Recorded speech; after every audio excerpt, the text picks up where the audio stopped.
But then when I found franchising, I was so impressed and I became a real believer on this is how you do business ownership. And this is how you build a vision, drive a dream, inspire other business owners and your staff. Hello, and welcome to the Hire Yourself podcast. We publish episodes twice a week about franchising and business. Each Monday, we'll release a 30-minute episode where we dive deep into a topic. Thursdays are our shorter, lighter episodes where we will discuss things like business resources or topics of personal growth. I am one of your hosts, Pete Gille, and I'm joined with my business partner, Nat Truitt. And together we have every experience in business and franchise ownership. We have worked hard over the years to realize our dreams and control our own destinies. Our experience will help you become a better business owner and franchisee so that you can live life on your own terms.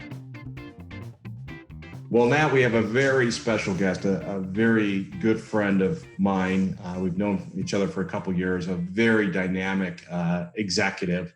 We have the opportunity to talk to Carey, the president of Franchise Fastlane. I'm so delighted to have you here today, Carey.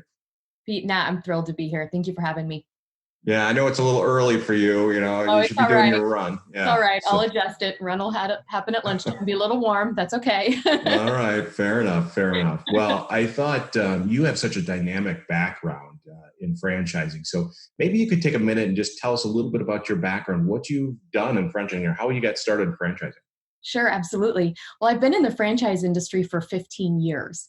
And I've been both a Z, I've franchised personally myself with a couple concepts, but also a ZOR. In fact, at this point, I have now driven development for nearly 20 brands across those 15 years.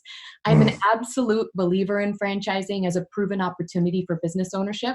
And it's likely because of my career path before I came to franchising. My career began in startups. So I built 4 different startups during the dot-com boom, all in the tech sector. And one of them was a software tool that valued items that you gave to charity. And we didn't have a marketing budget. We were a startup. But the media would focus on this story. And we were able to get some local media exposure. It was a good story. Be more generous, give your items to charity, and benefit yourself just by correctly valuing your items with the tax break. And so we started getting some local media exposure. And I was too young to know better, Pete. So I wrote a press release and I sent it to the Wall Street Journal. I thought they'd put it in that round circular file. And without even warning us, they ran it. And they ran it on the front page right above the fold. I was in my early 20s. And it changed the trajectory of my career. At that point, I lived part-time in New York. I spent my next 2 years as a national spokesperson for that company. CNN, MSNBC, U.S. News and World Report, and all of them. And eventually we started getting the attention of H&R Block and Intuit. And Intuit acquired that company. So I went from a history of having done nothing but startups, where, as you know, you set the strategy in the morning, but you take the garbage out at night, right? Yeah. You do everything, you wear every single hat throughout the day. To then landing at a Fortune 500 company and working for an icon like Scott Cook. And it was incredible. I learned a lot. It shaped me as a professional.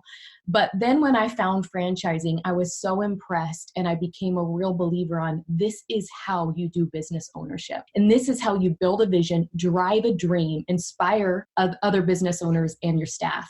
Because in franchising, you're not on your own. You have the infrastructure behind you. You get to be a business owner, but there's a franchisor thinking about ops, marketing, strategy, and all that. So franchisees have this unique opportunity to be in business for themselves, but not by themselves. So when I found franchising, it's my end game. I've never looked back. So what was the franchise you first invested in? My first one was Complete Nutrition. So I partnered with Ryan Zink and we built Complete Nutrition together. And when he brought me on, there were 7 corporate locations and we set a goal of 18 locations by the end of the year. And it exploded. And by the way, this was 2008.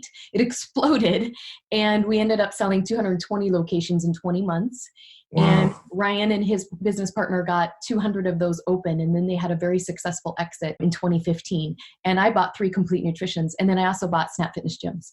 Oh, wow. So lots of experience there. So great experience. And then you and Ryan are kind of franchise Fastlane. So tell us a little bit about how that got started. Absolutely. So Ryan sold his company, Complete Nutrition, to Dominus Capital out of New York. And it was funny. He said I had to sign a non-compete in fitness, and he was straight out of college as a GNC franchisee and then built Complete Nutrition from there. So he said, Carey, I know two things. I know fitness and I know franchising, and I just had to sign a non-compete in fitness and nutrition. So would you like to build a franchising company with me? I said, absolutely. So that was in January of 2017. So we're just 3 years in here. Wow, you guys have been pretty busy because I know you guys have been very successful. So tell us a little bit about what Franchise Fastlane does for franchisors. Absolutely. I think our tag really summarizes what we do for our brand partners. We say, you drive your business, we drive your growth. Franchisors, they know and they are passionate about their business. Get a franchisor talking about what they do and you can't shut them up. And that's great. That's what we want. They know their haircuts, they know their rental space, their house painting, their window cleaning, their fitness, whatever it is they do, they know it and they love it.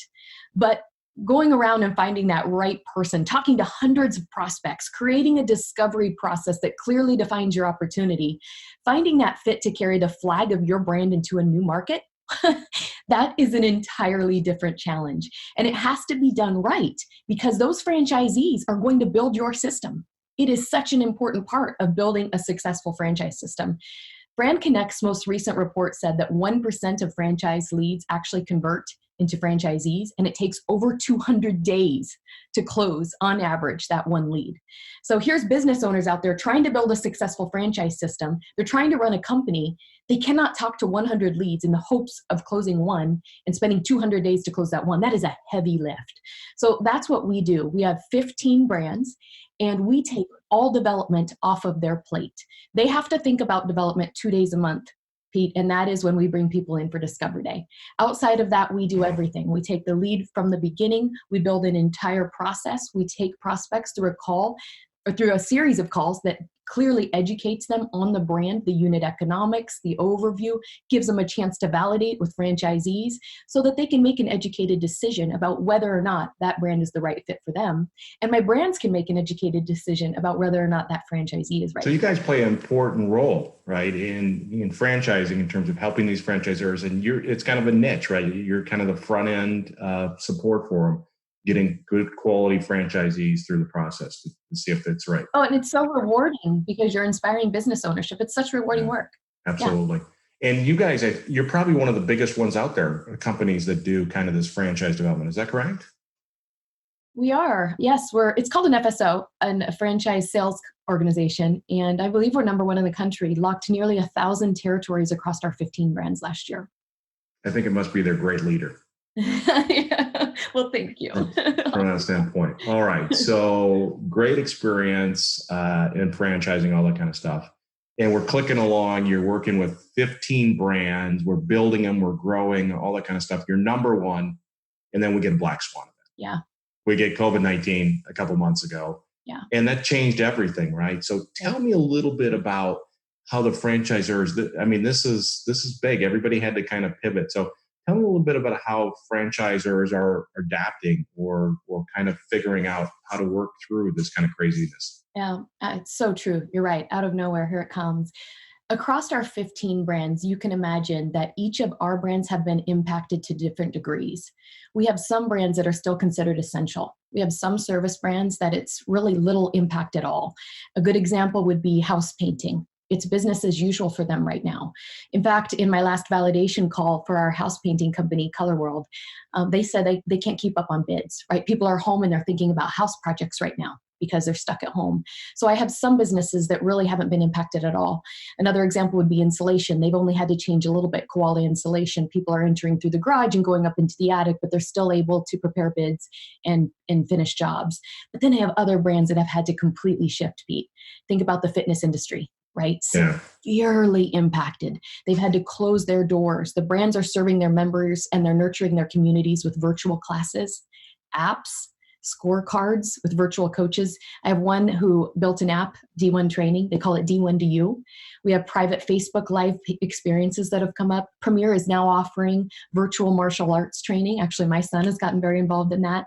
So they have all had to shift and react because they need to keep that sense of community and continue to serve their members. They are membership based. I have a beauty brand called SCOA. It's facials. 50% of her revenue is driven by proprietary plant-based products.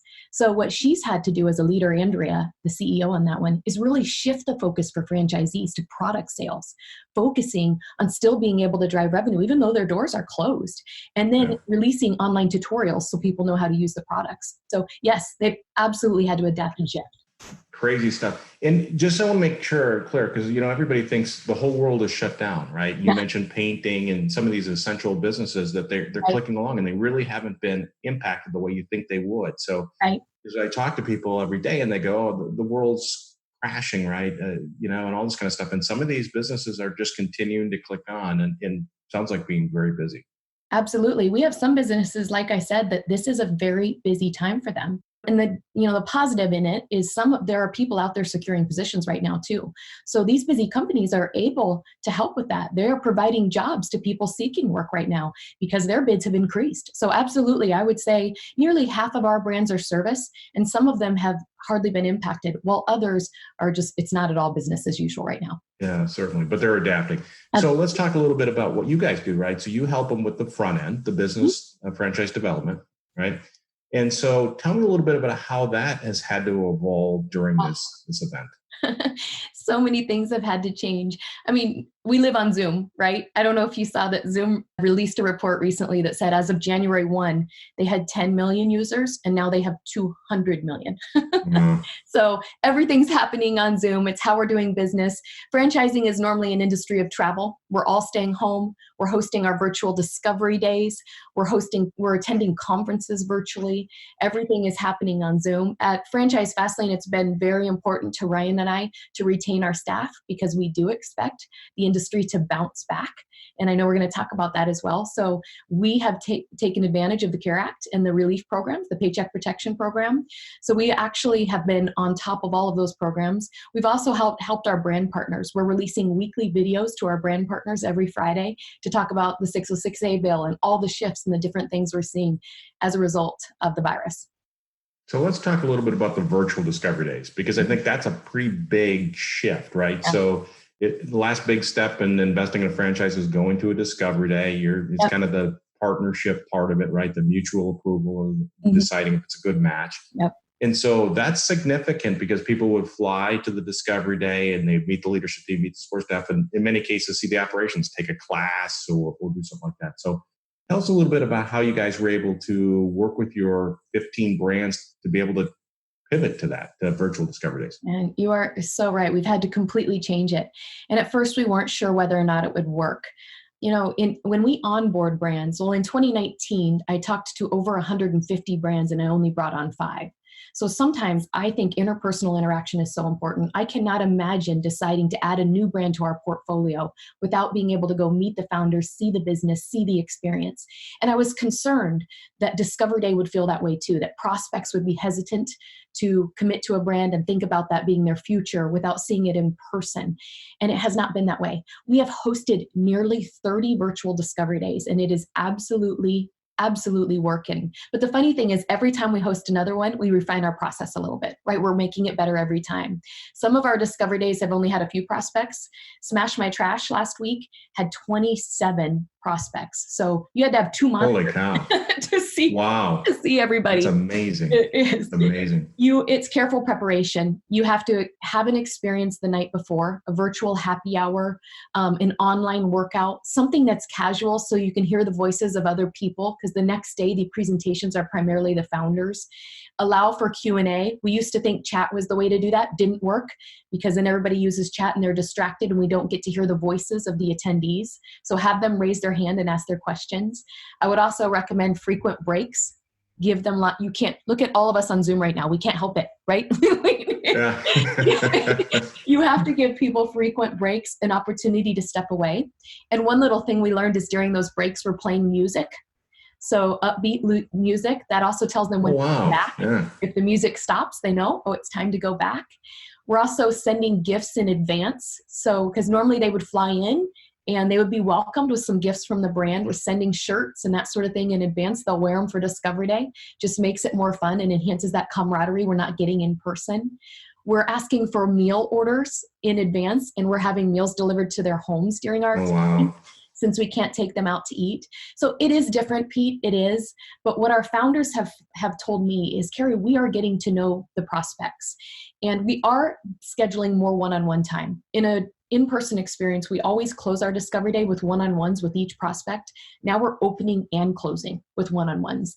And so my founders feel like I do get to know the prospect. I can measure whether or not they're a fit, along with the background check and the financial review and all those things. I'm able to get to know that person. And our prospects are telling us, wow, I thought I was there. I thought with the virtual tour, with the videos, with the presentations, with getting to know I thought I was there. So for us, it's really worked so much so I think we'll continue a virtual experience on into the future. Yeah, I think the world's changing, and it sounds like you guys have touched every aspect. So it's not just, hey, listen, we're putting up some PowerPoint presentations. I mean, we can have a cocktail together. We can take a class together virtually. And yes, next thing you know, we'll be having holidays with our family members. Oh, no, we've already done that. We've done that. But that's very cool. And it sounds like you guys help them do that, right? So you guys have figured out every aspect and the touch and feel and help navigate franchisors through making that transition. So that is that's very interesting. Yeah. You know, one of the things that I think about, and you talked about this earlier, that being a franchisee, you have the support of the franchisor, right? You're not in this by yourself. They're there by your side as you go through tough times like this COVID-19. Mm-hmm. And you also have other franchisees that you can lean on, right? So you're doing this together. Yeah. So can you give me some examples? Because I think this is a really cool time to be validating franchises. You can see how the franchisor has stepped up and helped the franchisees through these troubled times, being a leader and giving them guidance. And so can you give us some examples of what you've seen with some of your brands in terms of leadership stepping up to help the franchisees? Sure. Yes. There's two aspects to this. It's how have our brands stepped up to lead and help franchisees during this time? And now how are they preparing to re-enter? Right.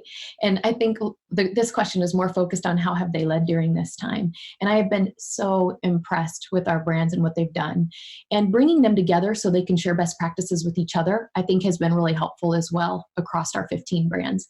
I've seen everything from royalty deferment, of course, to help franchisees that have had to shut their door. They're also providing expertise to their franchisees, though, so that franchisees have help as they negotiate things like rent abatement to help during this time. All of the franchisees need help to plug into the CARE Act and the relief programs. That takes resources, and they're helping with that. And then there's even the little things, like our service brands are setting up technology so that they can prepare bids from pictures or FaceTime calls, literally walking around preparing bids, and that takes special technology. Our brick and mortar concepts have had to really step up in the technology aspect as well, building apps, providing virtual experiences so memberships stay engaged. Premier Martial Arts will see an increase in membership because they have had such a positive response to their virtual classes. So people are plugging into those classes while they're free, and they're going to want a membership when they reopen. So our brands have been able to share best practices amongst one another, and everything from the big things from royalty deferment to sharing best practices and providing resources during this time. I've seen it all across the 15 brands. It's been really impressive.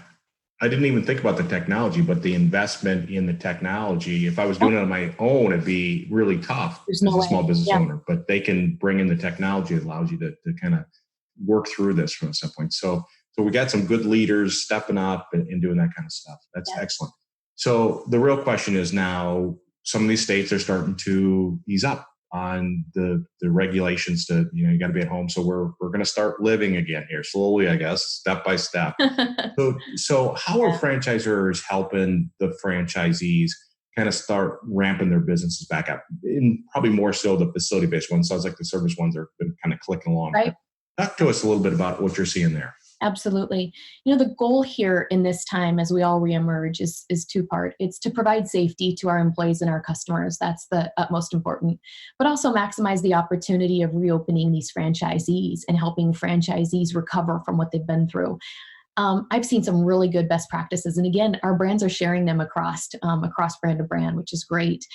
All of my fitness brands are having to host smaller classes. Where I live in Nebraska, you can't have a class larger than 10.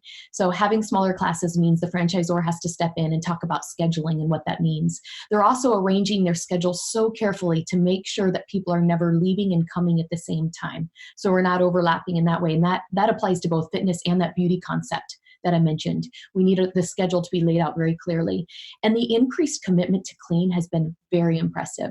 The brands have shown me, some of them are using hospital level disinfectant. A couple of my fitness brands have been able to find coatings they are spraying onto their equipment, cleaning solutions specifically designed to protect against the coronavirus.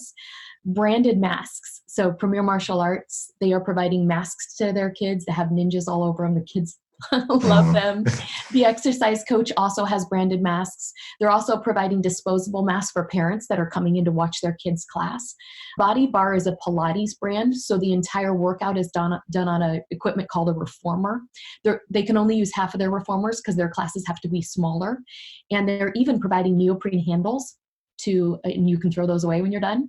So little things like that. From a marketing perspective, to help franchisees come back strong, Premier is taking they're taking advantage of some of those people who have plugged in online, which is incredible. And they're offering free memberships. Come in, try it in person. We'll offer it for free for a period of time. I read on MindBody, which is the top CRM for fitness concepts. They put out a survey yesterday. I don't know if you saw that.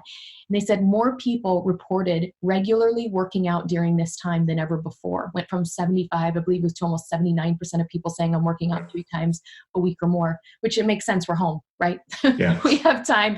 We don't have to get up as early to do it. We'll have people looking for a solution. Where do I go now? I want to work out. I resolved to a new commitment during this time. I've had a couple of girlfriends post. They ran 100 miles this month. People have a new resolve to work out and be committed to fitness. They need to have these health, safety measurements, and some unique marketing programs to really plug into people looking for a new solution. A lot of people tell me, hey, listen, I like yoga. I can do a yoga class at home online, but I don't want to, I want to go be with my friends, right? And I want to be part of that socialization. So, yep, it's not the same. I think, boutique fitness is about community. That's why we saw the shift from the big box gym to boutique, is people like working out with their friends. They don't want to change that. And I know we're all anxious to get back. I'm anxious to get back to it. Yeah. So I just need to work out more, but that's a whole nother story. So, all right. So when we start talking about the franchisors, they're bringing the franchisees back up and some great things. And it sounds like they get resources, right? So the franchisor helps them find the right disinfectant or the coding and that kind of stuff, and put probably new procedures in place so that they're adhering that or being ready for it. Yes. So let's talk a little bit about, you guys work to help people decide if they want to invest in a franchise, right? And so tell me a little bit about what you think about the future, the near future. Is it going to be a good time to invest in a franchise? I really do think we're going to see the franchise industry boom as the world recovers from COVID. People will be looking at business ownership now, I think, more than ever before. We've all had this opportunity to be home. We've experienced control over our time. Maybe we have a new appreciation for that freedom. Unemployment at over 20%. Right? That's what we're seeing now. Unemployment's now at over 20%. I think, and I really strongly believe, some will look to business ownership instead of fighting the masses for those positions that will reopen. And honestly, Pete, the time is right. SBA loan rates are lower than they've been in 12 years. We haven't seen them this low since the 2008 downturn. Real estate options are going to be open. We are going to see more real estate because some people did close during this time. Remodeling and build out will be more affordable than ever before. Labor, materials, all of that should be at a reduced cost. Other businesses that didn't make it this time, their customers are going to be searching new companies, new solutions. It's a good time for a new business to emerge. And the business owner, for their labor pool, they're seeing it increase, right? And for my service businesses, that's a big deal. Sometimes that can be a challenge, and they're seeing that increase. Our home cleaning company, Home Clean Heroes, if you look at what the hotel industry has had to do during this time and laying off so much of their cleaning staff, that's usually a challenge for that industry. And now people are seeking another position and maybe seeing the advantage of a smaller company with different perks. So I do believe we are going to see our industry boom, and now's an opportune time to be a business owner. Yeah. If you can get past the fear, right? Because it's scary, right? We don't know where we're going, but it's certainly all those signs would tell you that as a country, every time we go into something like this, I don't know, a pandemic, but something major happens within the country, we always come back stronger. And it appears this is going to be the same thing. As we're going to come out of this, and there's going to be lots of opportunity. Absolutely. Yes. Totally agree. Yes. I like what Mark Cuban was saying the other day about America 2.0. And I do think that as entrepreneurs, this is really the opportunity to think on our feet, build a good team, and reinvent ourselves. I'm excited about it. I thought that was good as well. We all have a tendency to look at 2008, and yet the downturn was for a completely different premise, right? That was financial mismanagement. And yet we still bounced back. We still saw the market bounce back. And I think we're going to see that here as well. Everything. You're going to see opportunity for resells. I think the best new franchise systems, what you're going to see is a mad race to the top markets, to that Frisco, Plano, Atlanta, Charlotte, right? I think we are going to see that as people seek business ownership. Absolutely agree. How come we didn't say Illinois? We're now Illinois. Hard to get registered there. No, I'm just kidding. Yeah. Excellent. All right. So, any advice you'd give to people, as they've been through, you've seen downturns before, you've been in franchising for 15 years, right? And so you've been through that where we've come out of it. So any advice you give to people that as it pertains to looking at investing in something that it is currently in theory right now a downturn, right? So Right. We're investing in a downturn. So any advice you'd give to people on that? Well, right now, everybody is still home and you have more time on your hands than you've ever had before. We don't have our social lives in the evening. We don't have our kids involved in sports. It is a different time. So you mentioned fear before, Pete, and that is so real. And we all understand it. And we're experiencing that's heightened during this time, right? We're all heightened with that. But I do encourage people to look at business ownership as a solution. And you don't have to make any binding decisions during this time, but right now you are home. So I would say, now's the time to do the research. Plug into a few of these brands that have been of interest to you for a while and just go through their process and see if it's something that would interest you. And don't be bogged down by fear. I completely expect our economy to bounce back. I think that's what we're seeing. We're already hearing it. It's so good to see, a lift on some of the restrictions across the different states. But I would just encourage people to look to the future and spend this extra time that they have to think about the potential of business ownership. And if it's not right for you, it's not. And so we wish you all the best as you return to your corporate positions. But yeah, utilize the time to think about different opportunities. Excellent. Nat, do you have any other questions? No, not really. I really liked, the concept of franchising being hyper local. So no matter if it's service or retail, it's going to be very hyper local, and you're not having to travel as much, and you're involved in your community and creating jobs and all that. It's just a real grassroots opportunity. I completely agree. And, we all had to cancel our vacations. I'm sure you did too. So as we think to businesses opening, I think we're going to be looking for those staycations, the boutique fitness, the facials, those kind of experiences that oftentimes it is franchisees that provide those services and experiences. So I'm optimistic for franchise owners out there. That's good. Do you know any good franchises that do hair replacement? I'm just asking. I'll follow up with you later. Thank you very much. So Carey, it has been delightful having you here today, and you're such an amazing individual, leader, and we're thankful for you being here today. And it'll be exciting to continue to watch you grow and help these franchise companies. Thank you so much. It's just like I said before, it's inspiring to be able to help franchisees find new opportunities to own their own business and franchisors grow their brands. It's really a unique opportunity. I love this opportunity in my career, and I appreciate you all and your partnership. Yeah. Thanks so much, Carey. Thanks for listening to this episode of the Hire Yourself podcast. If you enjoyed this episode, please subscribe, give us a rating, and leave a comment on iTunes or wherever you're listening to our podcast. Hire Yourself offers some great resources on our website at hireyourself.com. And if you would like more content regularly, follow us on LinkedIn or Facebook. We look forward to you listening again to help you on your journey of living life on your own terms.